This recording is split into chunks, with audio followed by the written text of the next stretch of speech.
بسم الله الرحمن الرحيم. اللهم صل على محمد وآل محمد. اللهم إنا نرغب إليك في دولة كريمة تعز بها الإسلام وأهله وتذل بها النفاق وأهله وتجعلنا فيها من الدعاة إلى طاعتك والقادة إلى سبيلك وترزقنا بها كرامة الدنيا والآخرة.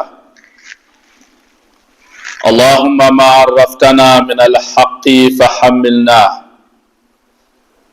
وما قصرنا عنه فبلغناه. ثم الصلاة والسلام على خير خلقه أجمعين محمد وعلى أهل بيته الطيبين الطاهرين المعصومين المكرمين وأصحابه المنتجبين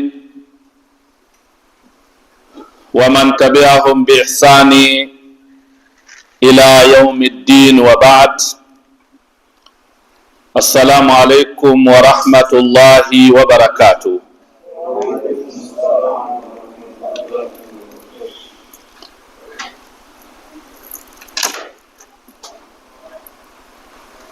Sote tumshukuru tena Mwenyezi Mungu Subhanahu wa Ta'ala kwa neema zake na kwa fadhila zake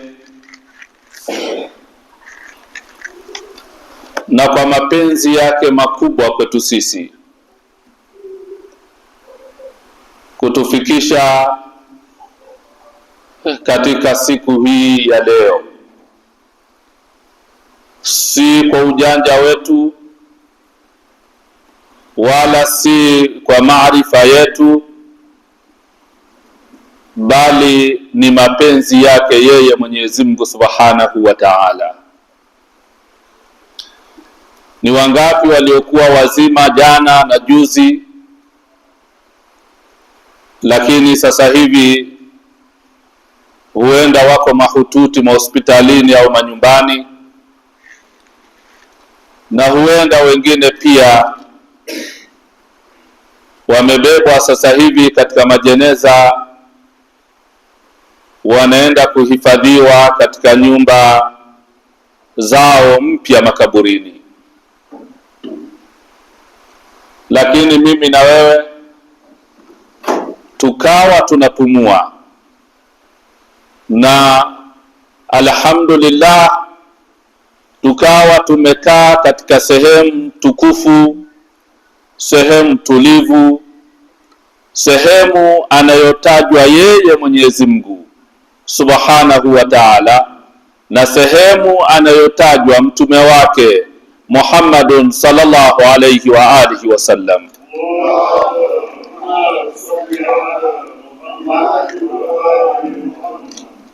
Ni wangapi ambao wanaikosa fursa hii, ima kwa matatizo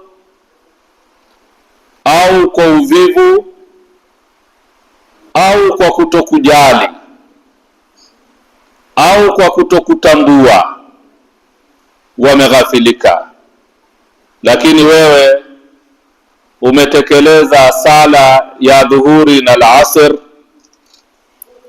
umefanya tasbih, umesoma dua maalumu inayosomwa katika mwezi mtukufu wa Ramadhani, na umesoma dua maalumu inayosomwa katika siku hii ya leo ambayo ni siku ya Jumapili, na ziara ambayo umeifanya katika siku hii ya leo. Ni neema juu ya neema, sote tuseme alhamdulillah. Na Mwenyezi Mungu atudumishe katika neema hizi duniani na akhera insha Allah. Ni fursa nyingine tena leo, Ramadhani ya siku ya 4 inakimbia, inaenda mbio,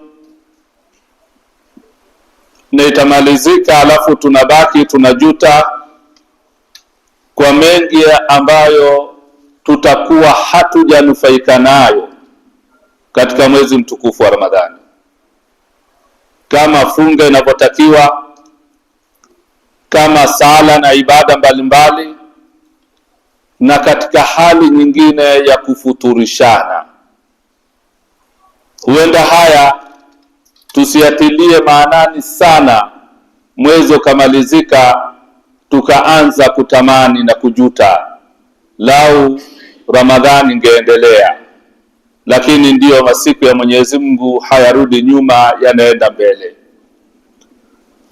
Kwa hiyo tuzitumie vizuri fursa hizi. Kila unapopata fursa, kama tulivyozungumza katika darasa zetu zilizopita, tuzitumie vizuri. Mwenyezi Mungu atukubalie funga zetu insha Allah.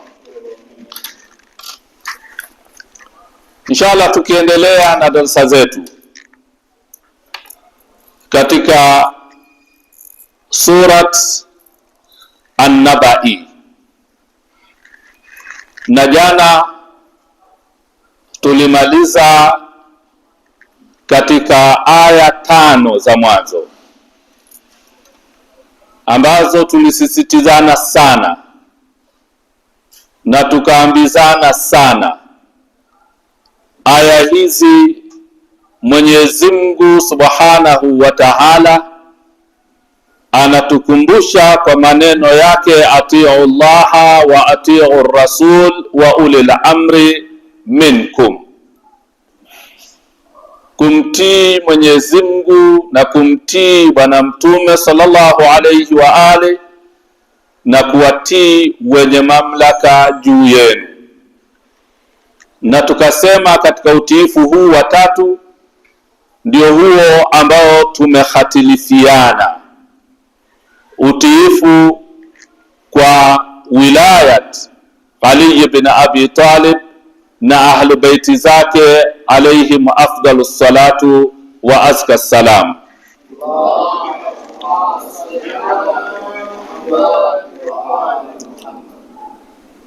Tushikamane na kitabu cha Mwenyezi Mungu na tushikamane na ahlu bait, tusikhatilifiane katika hayo. Na aya zikamalizikia Mungu akisema, mtatambua, mtajua, iko siku mtajua duniani na kisha mtajua akhera. Kama aya mbili zilivyo, hata tukizichukua ya kwanza na ya pili inakuwa ni taukidi na tilia mkazo, bado itakuwa tuko pale pale. Na kama tutachukua kama walivyosema mufassirin, kujua ya kwanza ni hapa duniani na kujua ya pili ni siku ya Kiyama, bado hatujawa mbali ya maneno matukufu ya Mwenyezi Mungu, ili mradi tu mwanadamu atajua. Na ikhtilafu hizi ambayo kama alivyosema Mwenyezi Mungu, alladhi hum fihi mukhtalifun, ikhtilafu hii tuliombana sana, ikhtilafu hii isiwe ni ikhtilafu ya ugomvi, isiwe ni ikhtilafu ya matusi, iwe ni ile ikhtilafu iliyokuja katika maneno ya Bwana Mtume au na maulama wanavyosema vile vile, ikhtilafu ulamai rahma, ikhtilafu ya maulama wangu ni rahma, lakini si ile yenye ugomvi. Ikishakuwa ina ugomvi si rahma. Kwa hiyo hii tuliyokuwa nayo, ikhtilafu tuliyokuwa nayo, sio hii anaizungumza Bwana Mtume na wanaizungumza maulama wetu ya rahma, kwa sababu rahma hakuna matusi, rahma hamna kibri, rahma hamna dhulma, rahma hamna kuoneana. Rahma ni njia iliyonyoka, ni yenye furaha. Hata kama mtatofautiana mawazo, mtatofautiana fikra, mtatofautiana mitazamo, lakini tofauti yenu ndio inawaunganisha zaidi badala ya kuwatenganisha. Sasa hii tuliyokuwa nayo si hii ya bwana mtume, ya ulama ummati rahma, ulama wa umma wangu ni rahma. Sasa itakuwaje rahma unamuua mwenzako? Itakuwaje rahma unamtenga mwenzako? Itakuwaje rahma unamchongea mwenzako? Itakuwaje rahma unamnyang'anya haki yake mwenzako? Hiyo si rahma, huo ni wadui. Sasa hatuko katika maneno haya. Ina maana umma wa bwana mtume uko mbali na mafunzo aliyokuja nayo mtume wetu Muhammadun sallallahu alayhi wa alihi wasallam.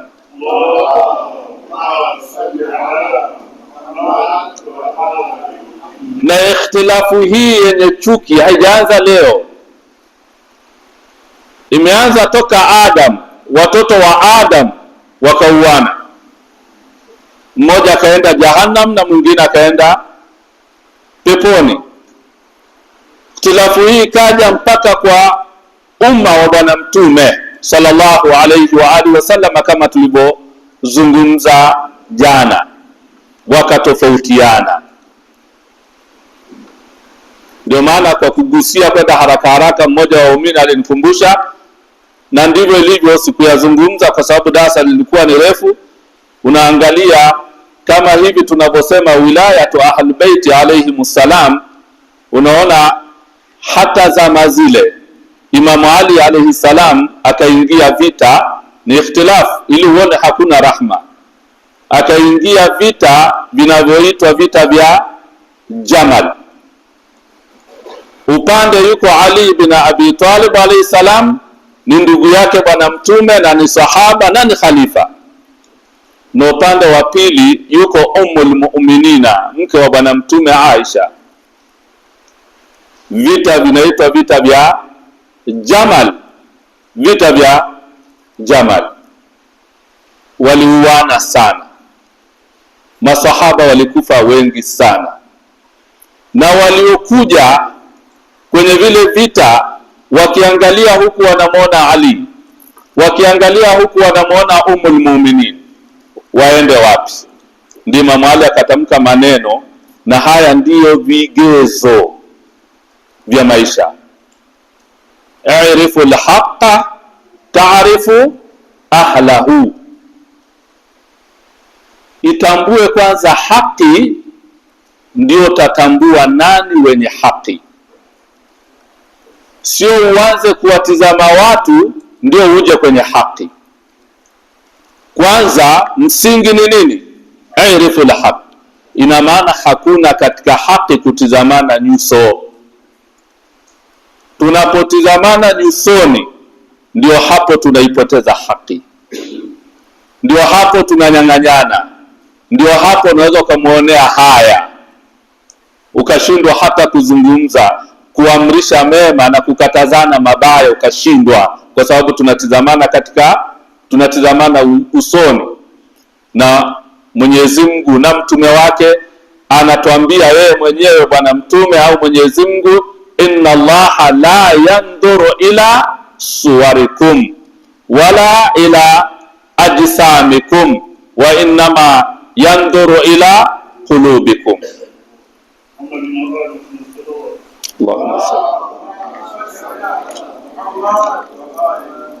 Kuwa siku ya Kiyama bwana mtume hatotizama nyuso zenu wala miili yenu. Ulikuwa na sura kiasi gani? Ulikuwa na umbo kiasi gani? Ulikuwa unapendeza kiasi gani? Wewe ni familia ya nani? Ataangalia moyo wako. Ndio hesabu itaenda kwa aina hiyo. Sasa Imam Ali akatupa msingi huu imara, ifahamu haki ndio tawajua watu wenye haki. Sasa leo hii kinyume chake sisi tumegeuza. Unaanza kumtizama mtu. Ndio maana ukimwambia mtu bwana haki hii hapa bwana mtume amesema hivi, anakuambia lakini shekhe wangu hakunifundisha hivyo, lakini mwalimu wangu hakuniambia hayo. Hivi ndivyo ambavyo tunakwenda na maisha, namna yanavyokwenda katika ulimwengu tunatanguliza hivi. Sasa Imam Ali akaeleza haya kwa sababu watu masahaba walishindwa wawe wapi. Hivyo hivyo kaenda katika vita vya Siffin na vita vya Naharawani. Imamu Ali ni sahaba, ni khalifa, ni amirul mu'minin, yeye ni amirul mu'minin. Vita vya Jamal upande wa pili vile vile ni ummul mu'minin, mama wa waumini, na huyu ni kiongozi wa waumini. Lakini vita vilitokea vya Jamal, haki kwa watu. Imamu Ali akatoa maelezo haya. Kwa hiyo ukija katika vita vya Siffin na ukija katika vita vya Siffin na vita vya Naharawani vya Imamu Ali, hali kadhalika ni vile vile ni masahaba wamepigana. Huku upande yuko Ali ibn Abi Talib na huku upande wa pili yuko Muawiya ibn Abi Sufyan. Muawiya alisilimu katika Fathu Makkah, ni sahaba, na aliyokuwa nao pia idadi ya miaka hiyo ni kifo cha bwana mtume, sio miaka mingi. Ina maana bado vita hivi ni karibia masahaba watupu wanapigana. Yatosha tu kuwa huku ni amirul mu'minin Ali, ni khalifa. Huyo umemfanya wa kwanza huyo au umemfanya wa nne, lakini ni khalifa. Na huku vile vile ni Muawiya, na yeye amebeba kundi kubwa la masahaba, vita vikapigana. Na ndipo hapa nukta muhimu hii ambayo pia nilikumbushwa, vikatokea kundi ambalo linaitwa Khawarij, ambalo hili kundi leo hii Waislamu kwa ajili ya kuendeleza ikhtilafu yenye chuki, ikhtilafu yenye ugomvi, ikhtilafu ambayo haitaki kutambua haki, sisi Mashia tukaitwa sisi ndio makhawarij, na watu wakatushambulia ni makhawarij. Kumbe makhawarij walianzia kwa kina nani? Makhawarij walitokea kwenye vita vile, huku Imamu Ali na huku nani? Muawiya ibn Abi Sufyan. Kwa hiyo makhawarij walikuwa ni kule masahaba. Sasa kwa sababu watu hata akisoma hataki kuielewa haki, arifu la haki taarifu, maneno haya Imamu Ali ya kuwa arifu la haki taarifu ahlahu, hatukutaka kuifahamu. Ndio leo hii sisi ukamkuta mtu anatokwa na mapovu katika membari, anatoa hutuba, anatuambia sisi ndio makhawarij. Kumbe makhawarij walitokea kwenye vita hivyo vya wenyewe kwa wenyewe, Imamu Ali na Muawiya bin Abi Sufyan. Lakini kwa sababu gani hatujaichukua ikhtilafu hii kuwa ni rahma? Tumeichukua ikhtilafu hii kuwa ni ugomvi. Sasa ndio Mwenyezi Mungu anasema kalla sayalamuna thumma kalla sayalamun, mtatambua, mtajua tu siku mtakaposimama mbele ya Mwenyezi Mungu, alafu akawa amirul mu'minina qasimul jannati wan nar, la yubghiduka illa mu'min wa la yuhibbuka illa mu'min wa la yubghiduka illa munafiq. Huko ndiko tutakapojua siku ya Kiyama haki ilikuwa kwa nani. Kwa hiyo lazima tuisome haki, sio kusoma nyuso za watu. Ndio hapo tukaambiwa alhaqun bayyin, haki iko wazi. Hiyo ni aya 5 za mwanzo.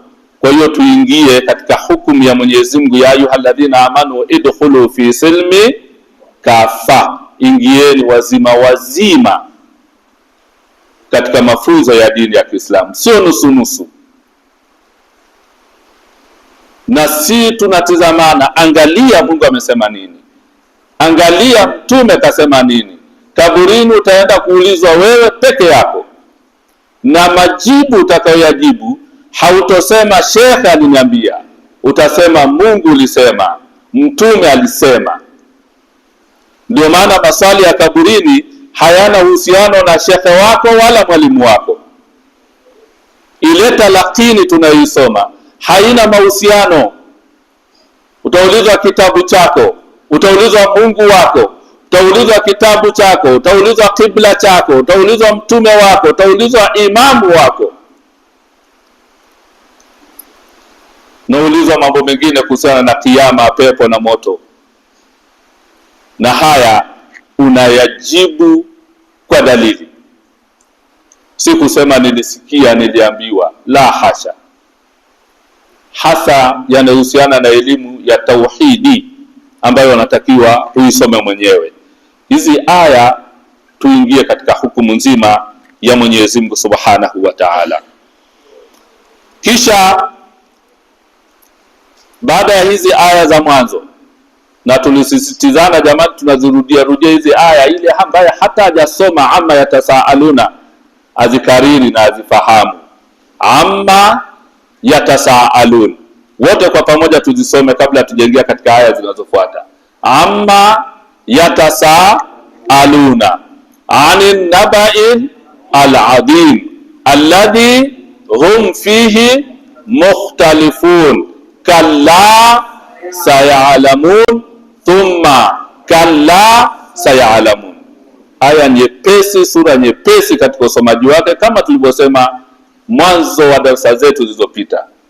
Ni nyepesi kuisoma na ni sura nyepesi sana katika kuihifadhi, haisumbui katika kuhifadhi hii sura. Aya 5 hizo zimemalizika. Kwa hiyo baada ya hapo Mwenyezi Mungu anaanza kuonyesha nguvu zake na uumbaji wake na uwezo wake, ili wewe mwanadamu, wewe Muislamu, uweze kujua Mungu anayoyasema unatakiwa kuyanyenyekea, kwa sababu ni mwenye nguvu, ndio muumbaji. Akataja baadhi ya vitu ambavyo wewe pamoja na kujiuliza kwako hamtotofautiana, hautobishana. Ni vitu vyepesi vyenye kueleweka ambavyo vitakupeleka wewe katika kumpwekesha Mwenyezi Mungu na kumtii Mwenyezi Mungu Subhanahu wa Ta'ala. Baada ya kuelezea tofauti na habari kubwa na namna tunavyotofautiana, Mungu anatuleta kwa nini mnatofautiana, wakati maelezo haya yanatoka kwa Mungu ambaye amewafanyia kadha wa kadha wa kadha wa kadha.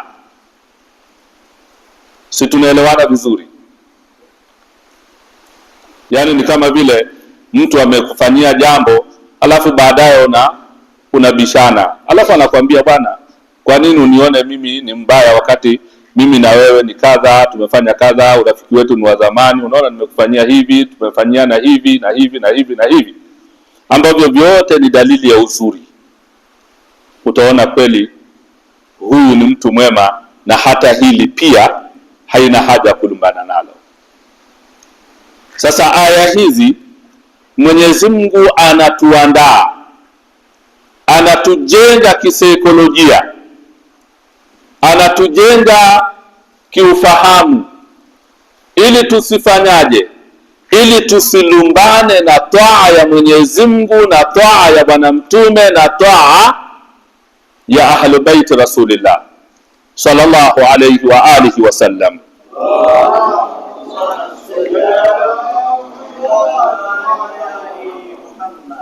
Ndio sasa anaanza katika aya ya 6, anazungumza kama vile hizi aya zinahitaji tadabburu sana hizi, na ndio maana tukaamrishwa afala yatadabbaruna Qur'an am ala qulubihim aqfaluha. Hamuifanyie tadabbur Qur'an, hamuifikirie, hamuisomi kwa undani.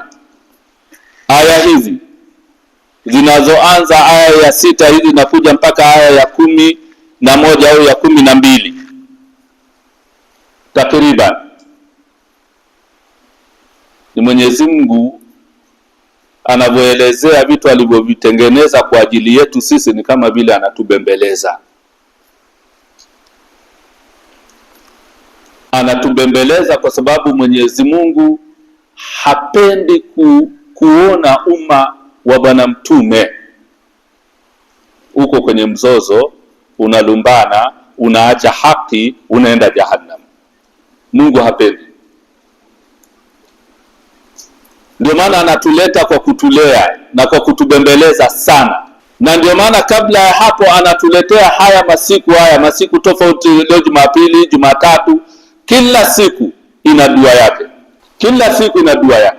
Na ndio maana pia tunashukuru mashehe walianzisha sunna hii ya kusoma kila baada ya sala isome dua ya siku hiyo. Kila siku kuna dua na kila siku kuna ziara. Ndio maana katika Uislamu hakuna siku mbaya. Naam, kwenye masiku upepo unaweza kutofautiana. Upepo unatofautiana. Kama ambavyo upepo wa asubuhi uko tofauti, upepo wa mchana uko tofauti, upepo wa usiku uko tofauti. Hali kadhalika upepo wa eneo kwa eneo vile vile uko tofauti. Ukiwa hapa Arusha, hali ya hewa yake ni tofauti na hali ya hewa utakavyoikuta Tanga au ukaikuta Dodoma au Mwanza au mkoa wowote ule. Kuna hali inakuwa kuna tofauti. Sasa sio ukitoka hapa Arusha na hali yako ya hewa ya Arusha ukafika Dodoma katika hali ya hewa nyingine ukaanza kuitukana. Ndio hapo tukasoma maneno ambayo tuliyasoma hadithi al-Qudsi, maneno ya Mwenyezi Mungu Subhanahu wa Ta'ala, yuudhini ibni Adam yasubbu dahar wa ana ad-dahar uqallibu al-layla wan-nahar. Ananiudhi mwanadamu. Mungu anazungumza, ananiudhi mwanadamu. Mwanadamu gani? Anayetukana masiku. Imekuja Jumapili leo umepata misukosuko unaanza kuitukana. Jumapili mbaya sana hii. Imekuja Jumatatu unaitukana. Usitukane. Ukitukana hivyo unamuudhi Mwenyezi Mungu Subhanahu wa Ta'ala. Kwa sababu masiku hayo ni ya kwake yeye Mwenyezi Mungu Subhanahu wa Ta'ala. Sasa Mwenyezi Mungu katika aya hizi ambazo anazungumzia masiku, anazungumzia majira, anazungumzia viumbe vyake, zote ni neema, anakuelezea kwa lugha ya kubembeleza. Ndio maana anaanza hivi, alam naj'alil ardha mihada. Alam naj'al. Hata ukilisoma tu hili neno hulisomi kwa jazba, haulisomi kwa ukali. Aya hii ukiisoma unaisoma ili hali umepoa kabisa, ni ya upole. Alam naj'al, je sikuwajalieni ardhi hii kuwa ni tandiko? Hii na ukali hapo. Yani hata kilugha tu, hata kama hujui wewe maana yake, wewe mwenyewe ukisoma tu unasoma kwa upole. Alam naj'alil ardha mihada, je sikuwajalieni ardhi hii kuwa ni tandiko? Mihada kwa lugha ya Kiarabu asili, mihada ni vitu vilaini vya kuchezea watoto, haviumizi, havikeri. Sasa Mungu anasema ardhi hii kwenu ni mihada, imetandikwa laini, nyepesi, haiumizi. Maneno mengine akaitumia kuwa ni firash, wala ardha farashnaha fani'mal almahidun. Aya hii mnaifahamu mashekhe, mko hapa. Wala ardha nini? Farashnaha, firash. Ardhi hii tumeitandika kama vile godoro la kulalia. Firash ni godoro, si ndio? Kwa lugha ya Kiarabu, ile lugha nyepesi. Firash, kitanda kilichotandikwa vizuri, kimenyoka, sio kile kitanda ambacho hakijatandikwa. Mungu anasema tumeitandika ardhi, kama ambavyo unapolala asubuhi unatandika kitanda kimenyoka. Wewe mwenyewe ukiingia umetandika kitanda, kimekaa vizuri, kimenyoka, kinapendeza, shuka safi, kinavutia, mpaka hata wakati mwingine unaogopa hata kukikalia kwa namna kilivyokaa vizuri. Na vijana mko hapa hamtandiki vitanda vyenu. Ndio maana ikawa katika kutandika, kwa uzuri ule wa kutandika kitanda firash, kwa uzuri ule wa kutandika, mama anapotandika kitanda alicholalia yeye na mumewe, kadiri anavyokitandika, angalieni maneno haya ni maneno ya dini ya Kiislamu. Kadiri anavyokitandika kinavyonyoka, lile shuka linavyonyoka na namna linavyopendeza, hadithi ya Bwana Mtume inasema ndivyo ambavyo Mwenyezi Mungu anamtengenezea maisha mazuri yaliyonyooka mama huyo. Maisha yake yanakuwa yametandikwa, yamenyoka, na yanakuwa ni meupe, hayana mawingu au uchafu. Ndio maana maneno mengine ya maulama akasema, tandikeni vitanda vyenu kila siku mashuka mapya, yani mashuka mengine. sio kile ulicholalia. Sijui kama wamama wanayoweza haya, hata kuletea visingizio, na sio visingizio, huenda ndio kweli. Kufua ni kazi na nini, mambo chungu mzima, shughuli ni nyingi, sina muda. Sasa wanaposhindwa kutengeneza haya, ndio unawakuta matatizo ni mengi zaidi kwenye familia, na hasa kwa kina mama. Matatizo ni mengi, hayaishi, mitihani ni mingi, kwa sababu usafi wa kwanza wa mama unaanzia hapo kwa nyumbani, anapokitandika. Ndio Qur'ani inazungumza wala ardha farashnaha, kisha kasema fa ni'mal almahidun. Neema hiyo ni neema kwa tandiko lile, neema kwa tandiko lile. Almahiduna ndio hiyo ni tandiko. Tandiko lile linakuwa ni neema kwako, kwa mama. Sio hivyo tu, akitandika akaosha na vyombo ambavyo labda mumewe amekunywa chai, kikombe au sahani, akaiosha. Kadiri anavyoiosha kinavyokuwa kisafi, kama kilivyokuwa kisafi kitanda chake, na yeye ndivyo anavyosafishwa na machafu na madhambi, anasafishwa namna hiyo na Mwenyezi Mungu Subhanahu wa Ta'ala.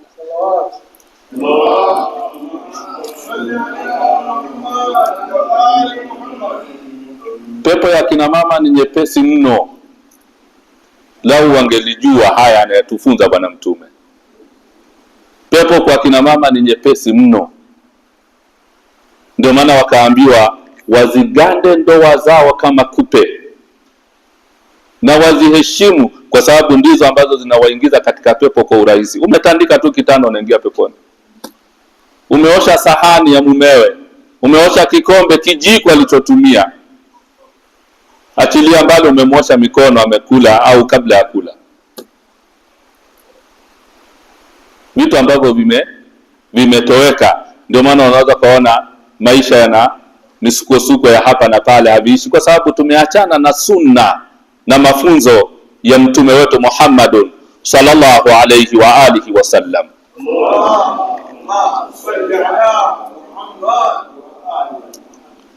Sasa Mwenyezi Mungu anaelezea hivyo, wal ardha farashnaha fa ni'mal almahidun, na aya alam naj'al al ardha mihada,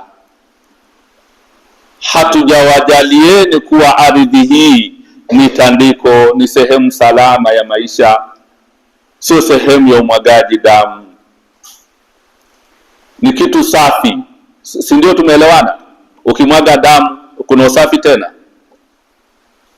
Mkipigana kuna usafi tena? Mkitukanana kuna usafi tena? Mkatengana kuna usafi tena?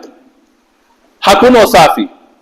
Na Mungu anazungumza mihada, sio tu imetandikwa ikiwa ni safi, ni sehemu salama ya maisha. Na sehemu salama ya maisha ili muweze kumwabudu Mwenyezi Mungu Subhanahu wa Ta'ala. Ndio hapo unarudi ju'ilat liya al-ardu au ju'ilat liya al-ardu masjidan wa tahura. Al-ardh kwa usalama wake, kwa usafi wake, imekuwa sehemu yote ni msikiti, ardhi, na imekuwa safi kila mahala. Hiyo ndio ardhi ambayo Mungu anasema nimewatandikieni, na ikafananishwa na michezo ya watoto. Mihada ni al'abul atfal, michezo ya watoto. Unamchagulia mchezo mtoto ambaye anacheza nao haumii, hata akijigonga unaona yuko sawa, anacheka, anafurahia, unambembelezea, mtoto anasikia raha. Ndio mihada. Sasa na Mungu anatubembeleza hivyo. Jamani, nyinyi ambaye mnalumbana, mnagombana, mnauana, mnatengana, hamuoni mimi nimewaleteni ardhi hii ikiwa nimeitandika safi, haina mgogoro, haina uchafu? Kwa nini hamniabudu? Kwa nini hamuwi wema?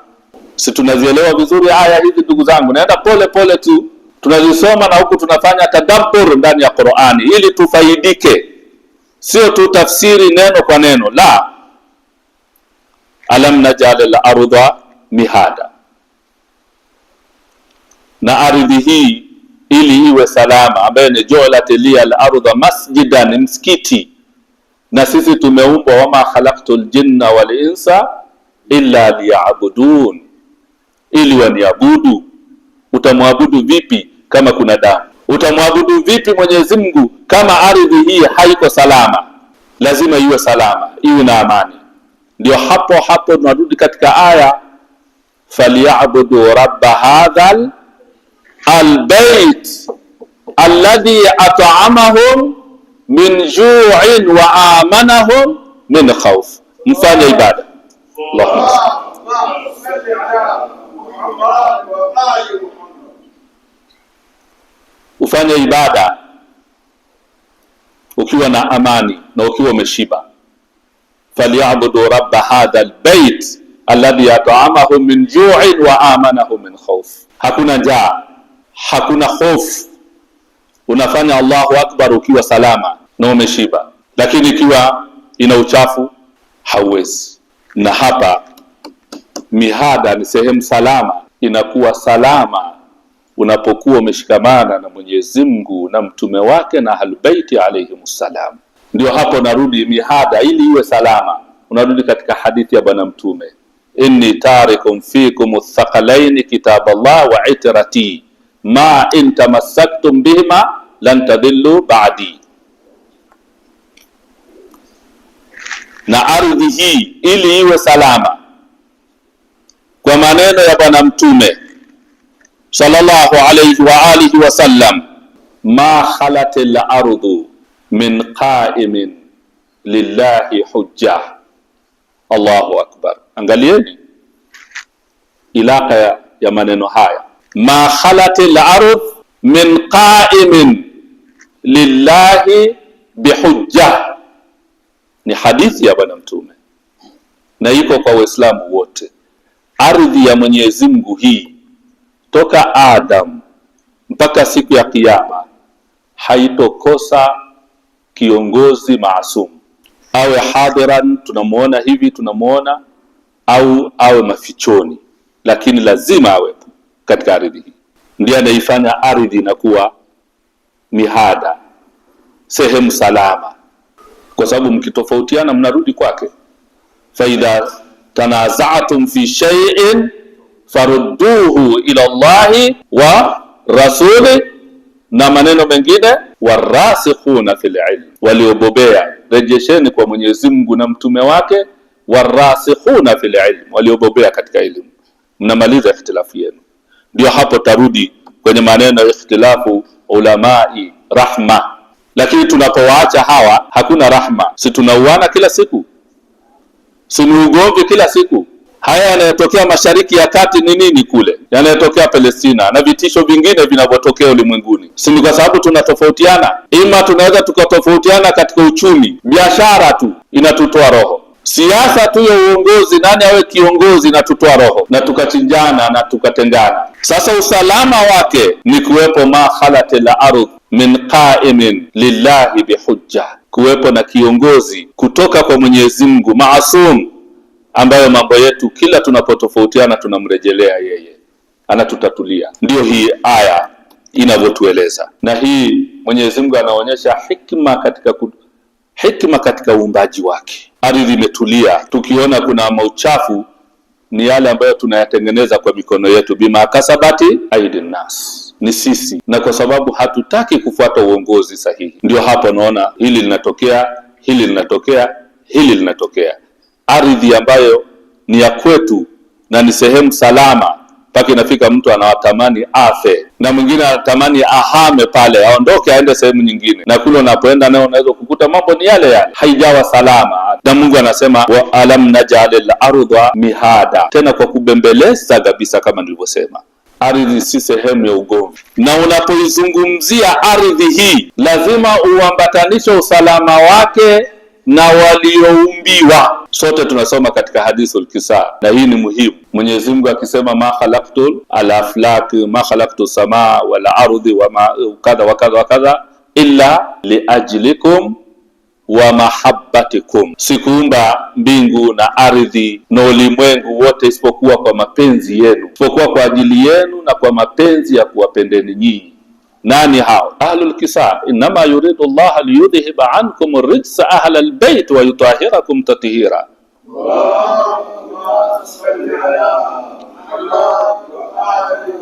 Si ndivyo tunavyosoma katika hadithul kisa?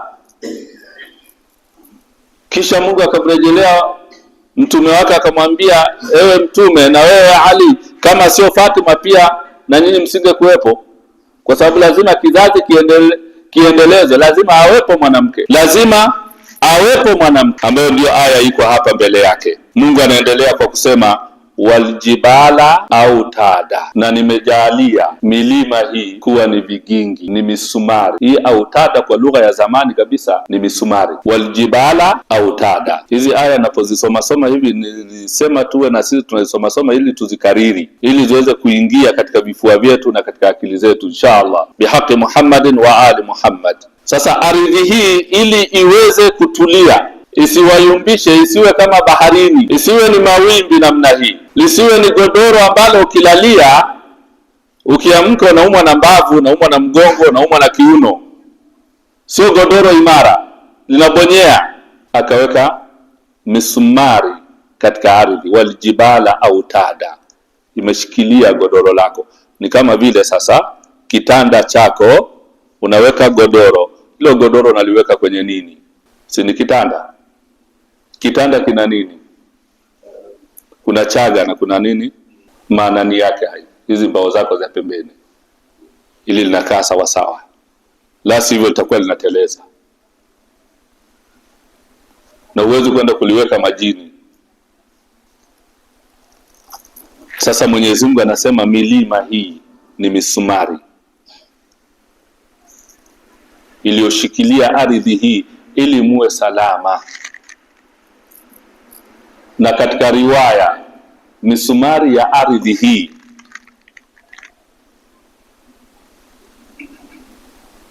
ni kuwepo kwa zama hizi, ni kuwepo kwa Imamu al-Mahdi ajalallahu ta'ala farajahu sharif.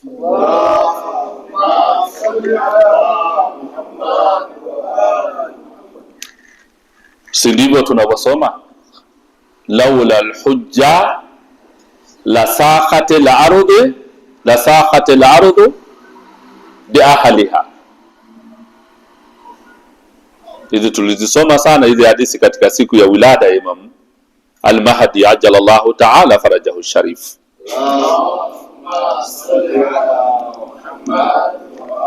Laula al-hujja la saqatil ardu bi ahliha, lau asingekuwa kuwepo kwa imamu maasum, ardhi inge zama, ingedidimia, ingepotea. Kuwepo kwake ni msumari ulioshikilia ardhi hii. Ardhi na milima, si mnasoma hata ndani ya Qur'ani, lau Mwenyezi Mungu angeiweka tu hii Qur'ani tu kwenye mlima, ingekuwaje? Lau anzalna hadha al-Qur'an ala jabalin la ra'aytahu khashi'an mutasaddian min khashyatillah, ungeyeyuka. Yani mlima unakuwa kama barafu ikiwekwa tu hii Qur'ani juu yake, ambayo Qur'ani hii kwa tafsiri zake, kwa taawili zake, kwa maana zake zote, kama alivyosema Bwana Mtume, aya ina matumbo 70.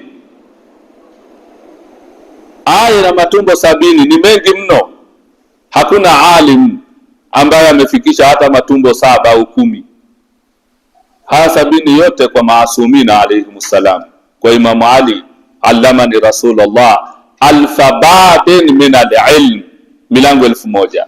Ha huna la ilmun jamma, elimu iliyoko kule, matumbo 70 Yani aya hii si mimi hapa nasoma tu tafsiri moja, akija imamu anatoa tafsiri 70, ni nyingi mno. Ziko wapi? Hata ukifikiria hapo na shida hata kuzielewa zitatoka wapi. Ndio matumbo inaenda ndani sana. Qur'an ni kubwa mno, maneno ya Mwenyezi Mungu. Unafikiri mimi tu binadamu wa kawaida si maasum mwenye hii ujuzi wa kawaida namna hii unaweza kutafsiri maneno ya Mwenyezi Mungu namna ilivyo kabisa mpaka mwisho ukajisifu ukasema hakuna mwingine kama mimi? Haiwezekani, kwa sababu matumbo yake ni makubwa, ni marefu. Sasa yako kwa nani hayo? Yako kwa imamu maasum, kama yalivyokuwa kwa bwana mtume yakahamishiwa kwa imamu alayhi afdalu salatu wassalam.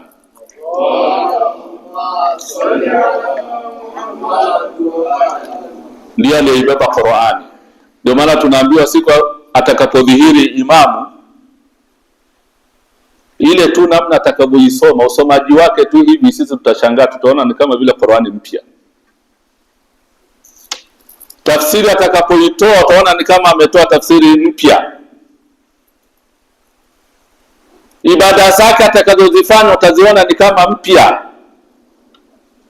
Na kwa nini tushangae hayo ya Imamu al-Hujja alayhi salam?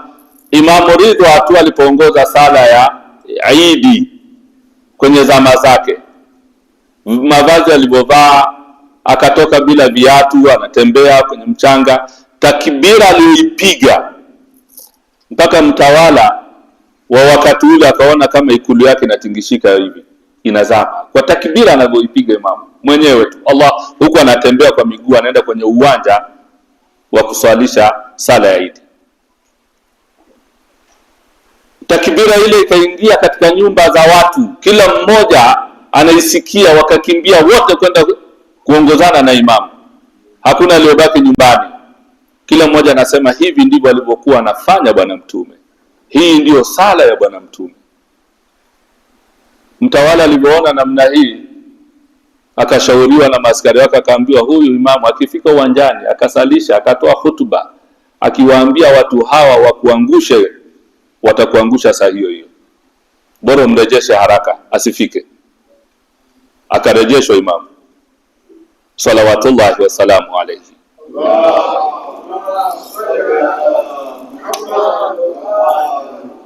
Sasa ndiye akija mwenyewe yule ambaye yamla'ul arda qistan wa adla, anayekuja kuijaza ardhi hii sasa iwe salama zaidi. Anaijaza nini? Adlan wa qista, aijaza uadilifu na usawa, hakuna kuoneana hata chembe. Itakuwa ni furaha juu ya furaha. Sasa waljibala autada, milima hii ni nguzo, ni misumari iliyoshikilia ardhi ili ardhi iwe salama. Kwa maana kuwepo kwa Qur'ani, kuwepo kwa bwana mtume, sawa ni hii milima hii ambayo tunaona ya mawe ya udongo, sawa, hii tafsiri ipo pia hapo.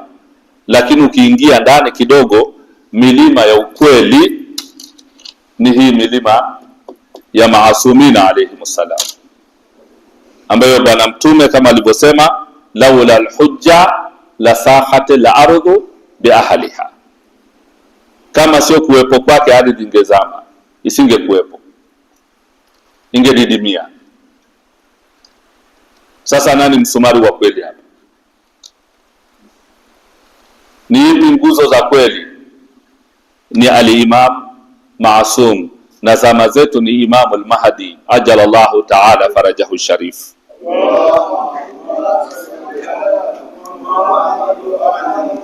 Lakini Mwenyezi Mungu vile vile katika lugha hii kama vile anatubembeleza. Angalieni ardhi ilivyotulia na milima. Hata tukichukulia milima hii, watu wanatoka mashariki ya mbali, magharibi ya mbali, dunia ya mbali, wanatumia gharama, wanatumia wakati wao, wanakuja kuangalia mlima Kilimanjaro. Watu wanaenda kuangalia mlima Himalaya na milima mingineyo, wanaishangaa, na mingine ikawekwa katika maajabu ya dunia namna ilivyokaa. Mungu anakubembeleza, anakwambia angalia uwezo wangu, wewe mja wangu ambaye unaenda kinyume, unanikatili. Angalia nguvu zangu, nimeweka milima hii, nimeitandika ardhi hii, nimekufanya wewe hivi. Kwa nini unakuwa jeuri? Kwa nini haui mtiifu? Sasa baada ya kuelezea haya, ardhi na milima, Mwenyezi Mungu akahamia katika jambo moja muhimu, wa khalaqnakum azwaja. Aya ya 7 hiyo, ni aya ya 8. Wa khalaqnakum azwaja. Kisha ardhi hii nilipoiumba na ikawa imetulia, imegongewa misumari, ina utulivu, haitingishiki, ni sehemu nzuri ya kucheza, sehemu nzuri ya kumwabudu Mwenyezi Mungu, sehemu nzuri ya kujifurahisha. Ardhi hii, mihada ni vitu vya furaha kama nilivyowaambieni, kwa lugha ya Kiarabu ya zamani ni kama michezo ya watoto, unafurahi. Ndio maana unaona michezo, tunarudi, tunakimbia, tuko na furaha na ardhi hii. Baada ya kuitengeneza hivi, Mwenyezi Mungu akasema wa khalaqnakum azwaja, tukawaumbeni sasa wanaume na wanawake. Masuala ya ndoa, na anavyoeleza hivi, vitu hivi havijatokea sudfa, havijatokea kwa bahati mbaya. Tafsiri za Ahlulbeiti alayhimussalam zinasema kama Mungu angeumba, au hivi vitu vingetokea tu bahati mbaya tu, tukajitokea tu ukajikuta kuna wanaume na kuna wanawake bila mipango madhubuti ya Mwenyezi Mungu, si ndio?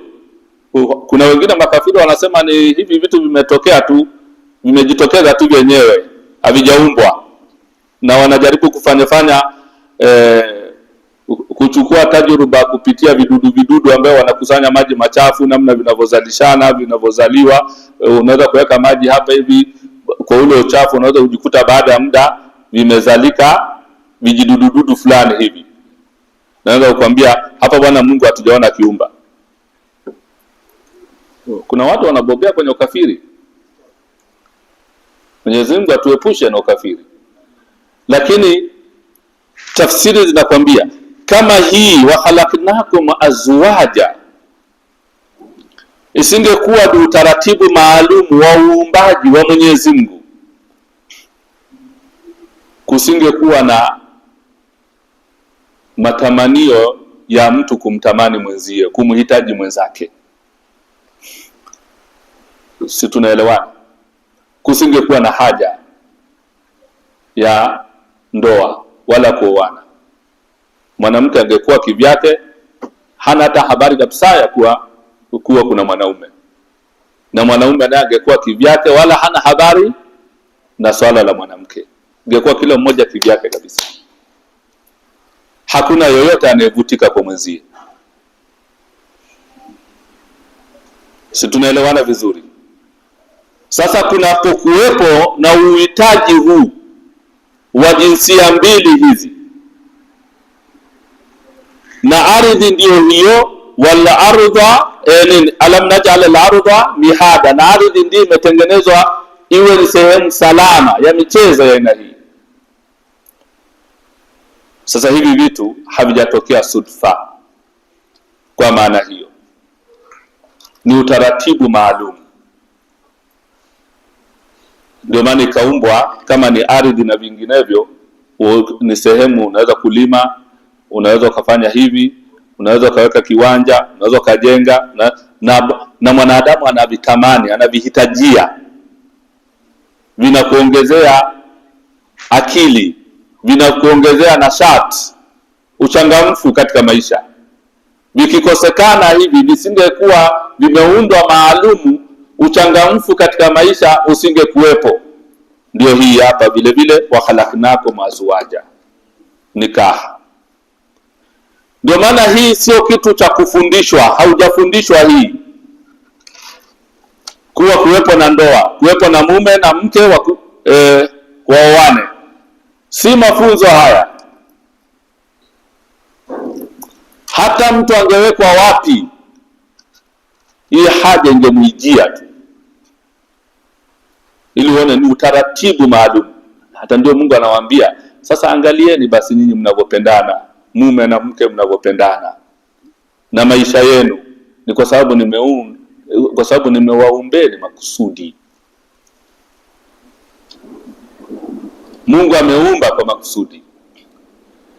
Ndio maana unaona Adamu alayhi salam alipoumbwa, ameumbwa kwa udongo wake maalum pembeni kule. Sisi hatuna ile itikadi kuwa Adam aliumbwa kutokana na ubavu, kuwa Adam ameumbwa kisha Hawa akaenda akachomolewa kwenye ubavu. Sisi kwa hadithi za Bwana Mtume na hadithi za Ahlul Bait alayhimus salam, ambaye ndio walimu wetu hawa, ambaye namna tulivyozungumza huku, ambaye ndio ardhi hii ni misumari wa ardhi hii, hawatufundishi hivyo. Adam ameumbwa kwa udongo na Hawa ameumbwa kwa udongo, na wala si ule udongo. Wako wengine wakisema labda ni ule udongo uliobaki yale mabaki. Adam ameumbwa kwa udongo, alafu yale mabaki yale ndiye akaumbwa nani? Hawa. Ukifanya hivyo umemdharau mwanamke, umemwangusha mwanamke, umeangusha heshima ya mwanamke. Na ndivyo walivyokuwa zamani, walivyokuwa wakiangusha heshima ya mwanamke. Ndio maana alikuwa akiuliwa mtoto wa kike. Na ulimwengu hata huu leo, namna ambavyo bado unamdondosha mwanamke, japokuwa wanakuja na lugha ya kusema haki za wanawake zimekuwa ni nyingi mno. Mtu akitaka kutajirika haraka anaanzisha sakosi yako, anaanzisha sakosi yake au NGO yake ya kutetea wanawake, anatajirika haraka. Zinaanzishwa nyingi mno, watetezi, lakini wanawadidimiza wanawake. Uislamu umemnyanyua mwanamke, wala hahitaji kupiganiwa na mtu. Tayari Mungu ameshamweka hapa, na mwanaume yuko hapa, wako sambamba. Haina haja kuandaa taasisi, visakosi vingi vya NGO chungu mzima kwa ajili hiyo, na vyote vinamdidimiza mwanamke, havimpi heshima mwanamke.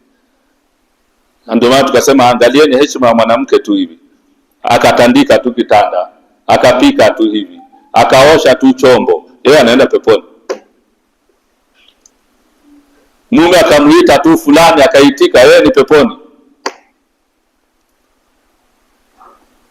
Akaingia katika ndoa hii ambaye ndaelezea hapa, akaingia tu kwenye ndoa, akipata ujauzito tu, ule uchungu anayoupata wa kujifungua, kadiri anavyojifungua na ujauzito ule, anakuwa kama mtoto yule anayemzaa, hana tone hata moja la dhambi. Hadithi la Bwana Mtume sallallahu alayhi wa alihi wasallam.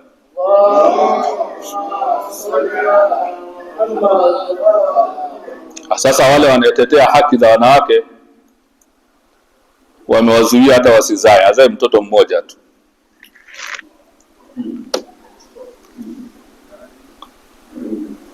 Mmoja tu, kizidisha sana kwa bahati mbaya wawili basi.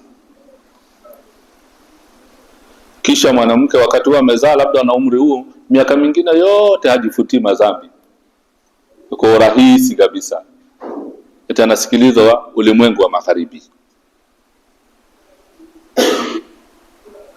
Hivi ndivyo ambavyo tunavyokwenda. Sasa Adam alipoumbwa na Hawa alipoumbwa, Adam yuko upande, na wengine wanasema hawakuwa wako karibu walipoumbwa, walikuwa wako mbali. lakini kwa sababu uonaji wao ulikuwa ni mkubwa, hakukuwa na hii pazia ya kuona hapa, uonaji wao ulikuwa ni mpana zaidi. Akiwa mbali Adam,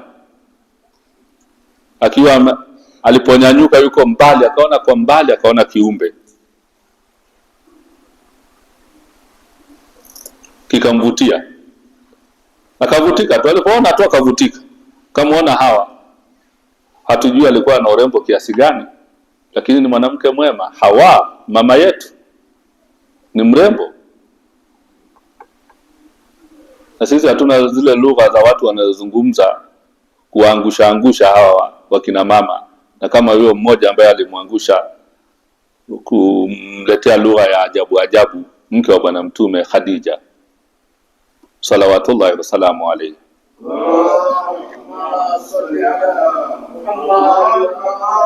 Akavutika Adam, akaanza kutembea, anamsogelea, anaenda kawa anakwenda, Mungu anamtazama tu, anaenda tu mpaka akakaribia. Ndio hizi hatua ambazo pia ziko, si ndio? Ndio hatua ambazo ziko.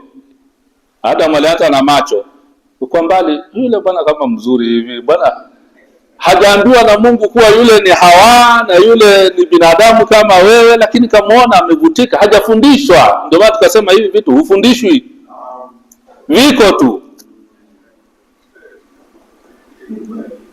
Sasa akasogea mpaka akamkaribia kabisa hapo. Sasa uso kwa uso wanaonana hivi. Adam ni mwanaume, anataka kunyosha mkono, kaambiwa na Mungu, la, sio halali yako mpaka umuoe. Akamwambia mpaka umtolee mahari. Sio halali yako mpaka umtolee mahari, mkhutubie hutuba nini, kuchumbia, kisha mahari, kisha ndoa. Sasa anamuuliza Mwenyezi Mungu, hayo mahari yakoje? Uchumba ukoje? Yaani ni vitu vya haraka haraka, sio vya kucheleweshana. Sio kama ambavyo sasa hivi ni mrorongo chungu mzima, kucheleweshana tu, vigingi chungu mzima. Tujifunze haya mambo. Akaambiwa mahari bana sio kitu kikubwa, tizama juu. Alipotizama juu akaona maandishi yameandikwa, Allahumma salli ala Muhammadin wa ali Muhammad. Allahumma salli ala Muhammad wa ali Muhammad. Akaona, akaambiwa hayo ndio mahari yako. Nini mahari yako? Ni kumsalia Bwana Mtume. Mahari ya kwanza yaliyotolewa mpaka tukapatikana sisi ni ya kumsalia Bwana Mtume.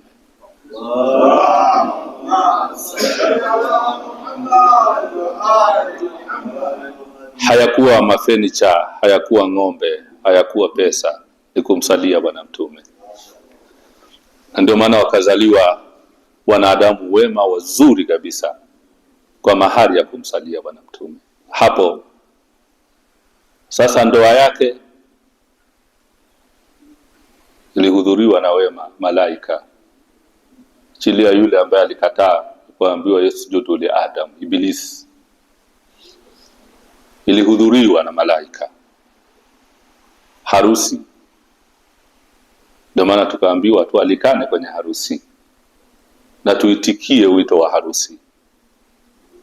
Na walipambwa Adam na Hawa. Hivi tunavyopambana hivi, unampamba bibi harusi, bwana harusi anapambika, sio bid'a.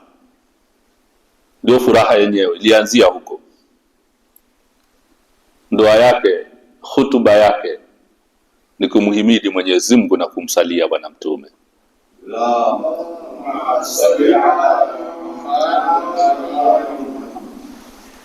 Wakaoana. muda mfupi sana, hatujui ni muda gani, lakini muda mfupi sana. Sasa ikiwa tu Adam na Hawa kukaa peponi, baadhi ya riwaya zinasema ni masaa 6 tu eti. Kuna riwaya zinasema ni masaa 6 tu. Hiyo nafikiri vile tunavyosema walikuwa peponi, baadaye wakala tunda wakatolewa. Kwa nafikiri walikaa sana miaka